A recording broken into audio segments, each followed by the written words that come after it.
Welcome to the sneak preview of the cross-country course for the Rolex Kentucky Three-Day Event 2017.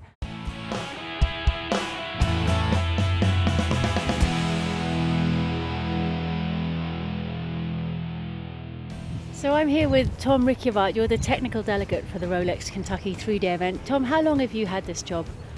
Oh yeah, I've done this job for 10, 15 years now, I think, yeah. And it's this time of year again. You've made a flying visit. We're a few weeks out and you've walked the course with Derek, the course designer. Yeah. What are your thoughts on it this year? Yes, as usual, it's a very, very nice course. It's big fences. It's straightforward fences, course. Not tricky at all. It will need some bold jumping. What do you think makes Rolex Kentucky so special? Why do you look forward to coming back each year? Yeah, Rolex Kentucky is one of the 6 4-star events in the world, and I'm always amazed about this place. It's so professional. It's a very nice site with all the facilities, the warming up arenas, the stabling, and of course with a beautiful cross country. I'm here with the cross-country designer, Derek di Grazia. We're here at the 4th fence, Derek, and lots of changes this year.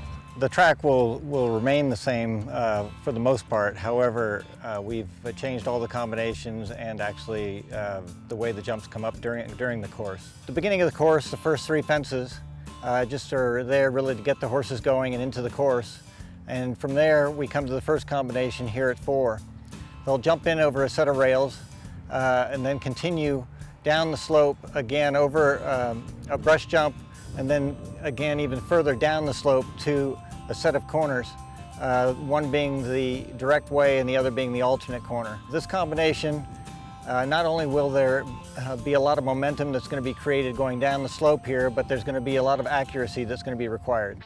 So Derek, we're here, this is the Frog Pond, fence 7. We're literally getting into the middle of the course and you're not easing them into it gently. This is the first water. There's going to be a big brush fence to get in, a big drop. They're going to land pretty much where you're standing, right on the edge of the water. Walk us through this and the beautiful new fence coming out. Yes, they've had quite a gallop since they jumped the moguls at 4. They've had gallop over 2 nice galloping fences. Then they come here to fence 7.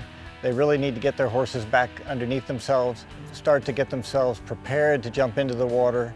It's really a test of bravery for the horses to jump in, but then also for the riders, they have to make sure that once they jump in that they keep their line and looking to the out, which are these logs with the root balls on the backs of them. Well, I don't think it's probably the most difficult fence in the world. I think that it's something where the riders are really going to have to pay attention here. Derek, we're at the head of the lake and quite a facelift this year. I don't know, I'm looking at it, I'm half terrified and I'm half, you know, when you walk courses and you start walking faster, this is something that you really have to attack. Absolutely. Up till now, you know, the horses have really had a chance to get into the course. They should be jumping well, and the riders should be in a good rhythm by the time they get here. One thing is when the riders and horses get here, they usually sort of canter into a sea of people. And so you have that whole effect as well. But the jump in here is big. The riders have to come here thinking positive and really ready to go and to jump the table here before jumping into the water. And then from there, they'll have 3 more jumps, 2 more in the water and then 1 up at the other side.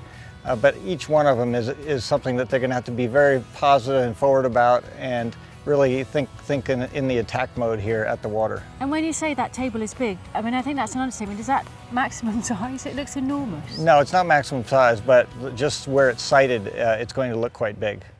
We've come out to the hollow. We've got the head of the lake behind us, but not all the problems behind us. This is another tough question and worth the walk out here to spectate at. If you're going to take the direct route of a house up there that you jump, a very steep little slope over a brush fence, up this steep slope to the house on the way out.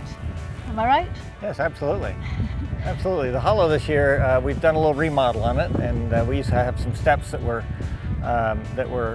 on the side of the hollow, and the steps have been removed, and we've put a slope in there, and we now have this new combination which is here, which I think will be exciting for the riders, and I think also be great for the spectators as well. Well, we've had so much fun bringing you this sneak preview of the cross-country course, and we can't wait to welcome you all back to the horse park in just a few short weeks' time, when we'll have horses galloping across this course for real. Do join us at the Kentucky Horse Park in just a few short weeks for the Rolex Kentucky Three-Day Event 2017.